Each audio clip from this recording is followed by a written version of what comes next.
So now we are going to talk about how we can implement the block pattern to a counter application, right? So regarding this entire thing, if you have any questions regarding some theory part, just go check out the last video. It has everything you need.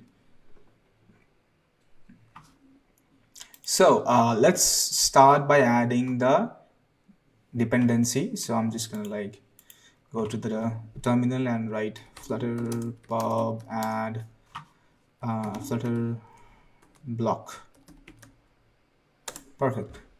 It's gonna get me the latest version and it's added.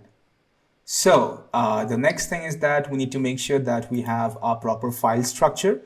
So it's gonna have like two folders. One is gonna be called the block and the other one is gonna be called pages. So yeah, let me start with the block and the next one is gonna be called pages.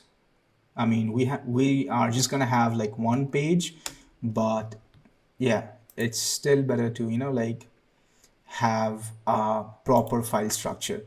So in the pages, I'm just going to create the file called counter page.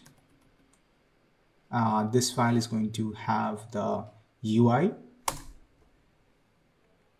Now the next thing is that in the block we are going to have like three files.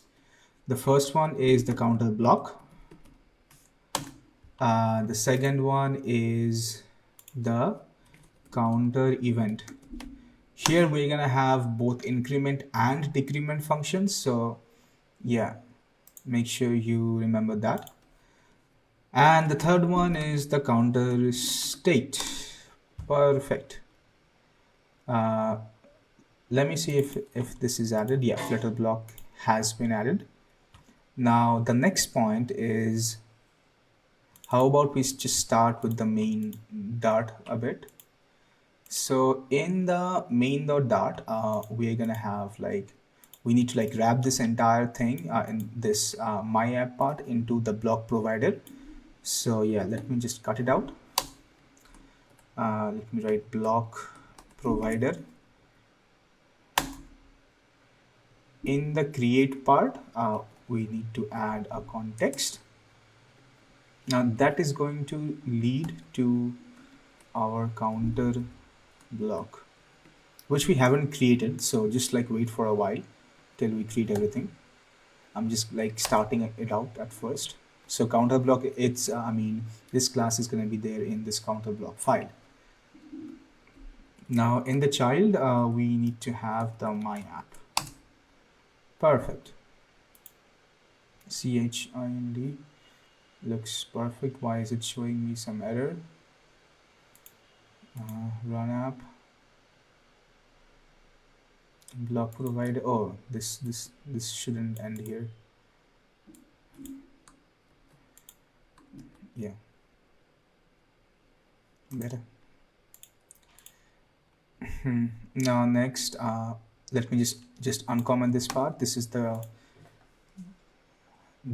counter page part. So we're gonna be like doing it one by one. Okay. So let me see with what we can start first. How about we start with the counter events? Okay.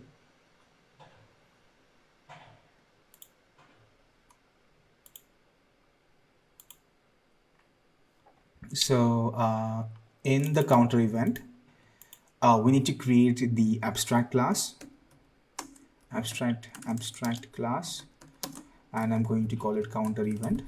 Abstract class basically gives the structure of how we can use the block.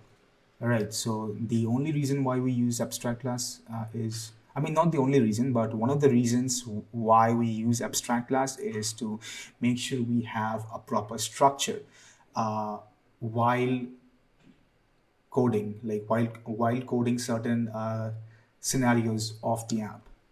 Right. Now let's create a class and I'm going to call it increment.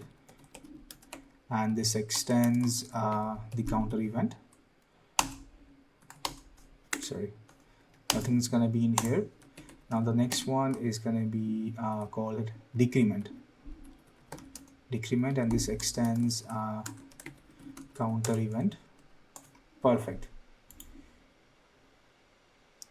Now how about the next one? We can go with the counter state, right?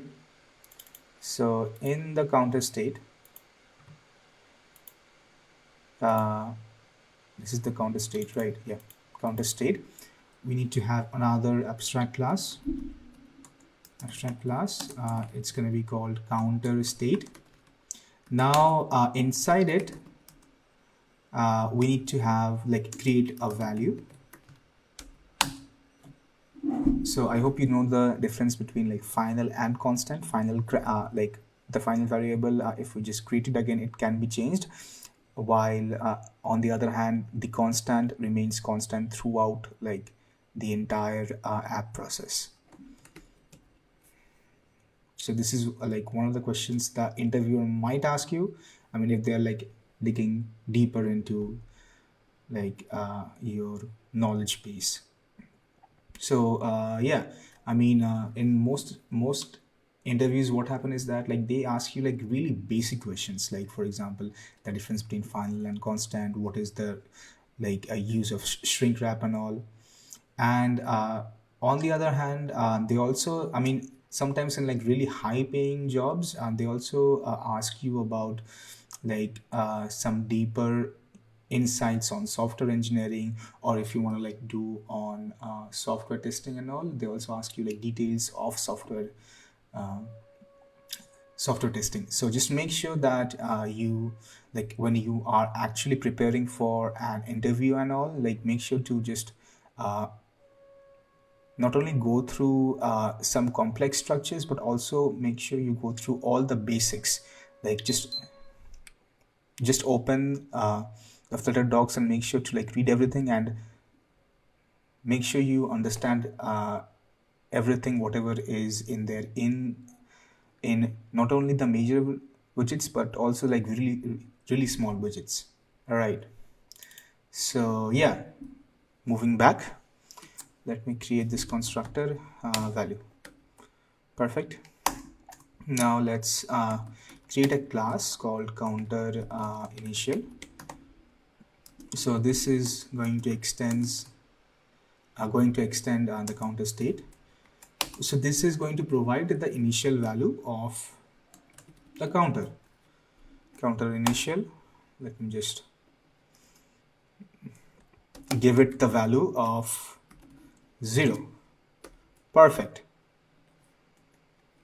The next part, let's give a counter value. I mean, this is going to store the current value of the counter.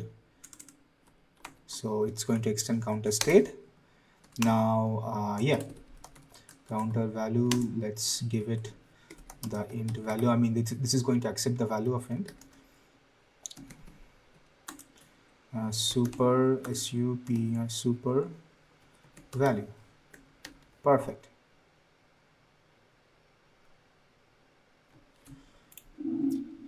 Now for the next part, we have done counter state, counter event. Now let's go to the final one, the counter block.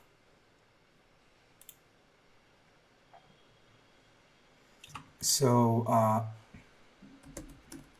this is going to just contain the class called counter block, and it extends block. And one more thing, if in an interview, like there is specifically mentioned in the job description that you need to use blocks, just make sure to not only go through this, also make sure how you can call an API using the block. All right, so it's kind of like important. So make sure you just like do that part as well. I mean, calling the API part, it's gonna be in the next section, but that's not an issue. It's really easy, but if they specifically ask you to do it in this architecture, then just make sure you know how to do it. Counter block. Yeah, import the block library. Now inside it, write counter block. We need to initialize with the counter initial.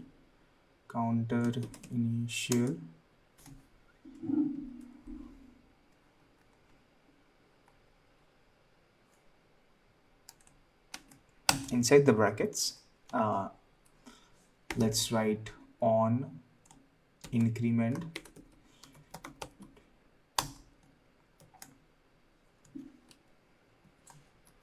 event emit.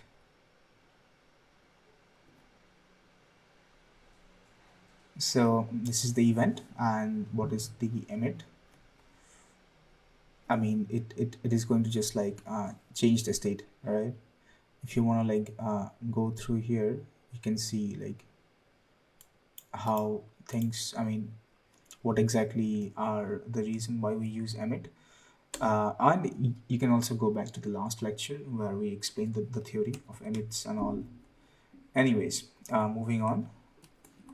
In this part, I'm going to add counter value, and here we can write state dot value plus 1. And I guess we did not close the brackets. Yeah.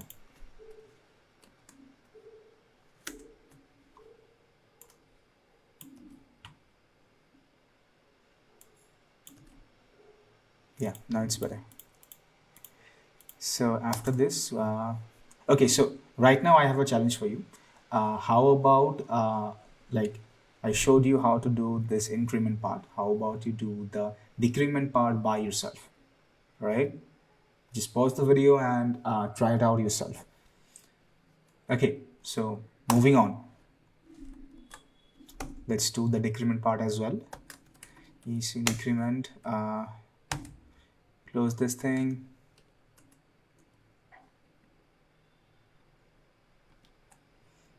It's going to have an event. How about I do one thing? Let me just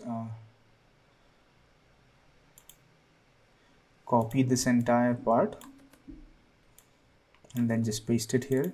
Let me write here DCRE decrement, and instead of +1, let me write -1. Perfect. Let's counter state. Sure, why? Okay, so I just imported the counter state from here. Now the block part is done. Let's move on to our counter page. Now here, I mean, at first in the like main.dart, you can just import the counter block here. And finally, let us finish the counter page, and then we can finally just import it in the main.dart.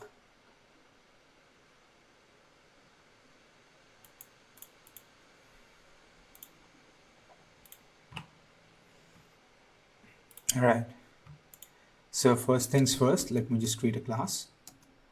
I'm going to call it counter page. It extends a stateless widget. Stateless widget. Yeah. And in the meantime, we can also just import the counter page here as well. Perfect. So let's write override here in the widget build. Widget build, write build context, context.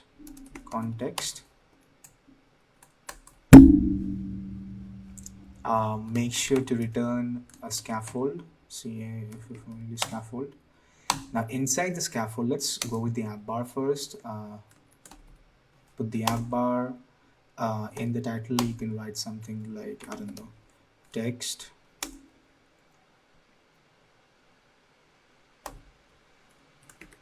counter, anything is fine, but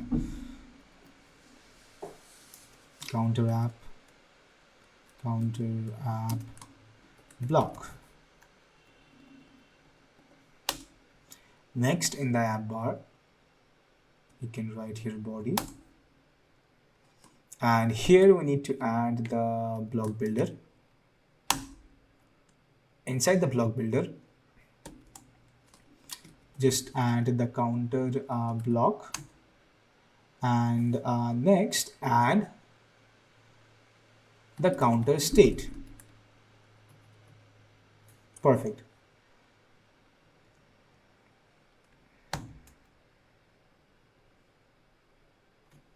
Let me put a semicolon here. Now let's open the brackets. Counter state, counter block builder, yeah.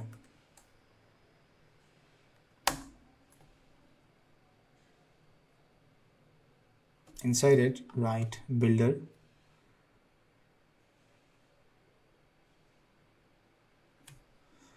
Let me see if the structure is all right or not. It's block builder.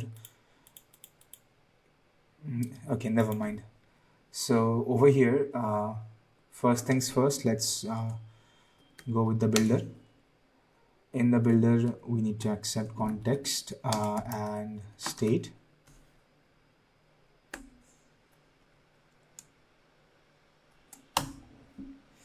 Inside it, we can just return a center widget. In the child of it, we can give a text widget, and inside it we can just give the value of the counter. So I'm just going to write here $. Okay, never mind. How about we just do this, state dot value dot toString. Perfect. Yeah, add a null checker, or no, I think we need to import this. That's why we're having the issue. Yeah, perfect. Now if you want to add some style, you can add it as well. Text style. Let me just increase the font size to 24, so that it's clear. Let's add some const. So that the text part is done. Yeah, so let's put a semicolon here. No, yeah, and this block also ends here, but we need to do a few more things. We need to add the floating action button as well. So let's just see in the floating action button. Yeah, so instead of like doing this floating action button, like instead of coding this entire thing over here, I would prefer to just create another stateless widget, and there then we can call it directly in the floating action button. All right, so I'm going to call it like my floating action buttons. Let's remove this part, and in the widget build context, we need to return row, return a row widget. Let's keep the main axis alignment to main axis alignment dot end. Now in the children part, let's add a floating action button. Now in the onPressed section, we need to call something here, the block provider. So yeah, let's call block provider. let me delete this thing, then write dot of inside the context. I mean, this is gonna be the context, but inside it we need to like mention it, which type of context. So yeah, counter block. I mean, we need to mention the type, sorry, not. And then let's click on the add function, and here let's call increment. Perfect. Now if you want to add a tooltip, you can write tooltip, and in the message you can write increment. Then in the child property you can give an icon of icons.add. Perfect. Now just like the way we have this increment, you can also copy the entire thing and then do the decrement part on your own. But at first let me just give a sized box with 10.0, and if you want you can also like keep it constant. Now let me just copy this entire part, paste it here, and let me change a few things. Instead of increment I'm going to call here decrement, and in the tooltip I'm going to write here decrement, ENT, and I'm going to use the icons.remove. Perfect. If you want you can also put const here, because this is not going to change and it's going to improve the performance of the application. Perfect. Let me see if there are any errors. Yeah, so no more. Now in this floating action part, just call my floating action buttons.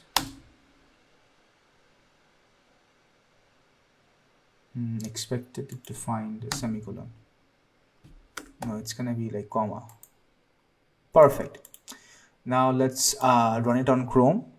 I guess with this we have entirely finished how we can implement Bloc on our counter application. Not sure why there is Cupertino as well here. Anyways, let me see if I have imported any extra things. No, everything is fine. Now let's see how it looks like. Yeah, so we have the counter block application and it increases with this increment button. Here is the tooltip and here is the decrement button, and it works just fine. So with this we have successfully completed the implementation of block architecture on a counter app. See you in the next lecture.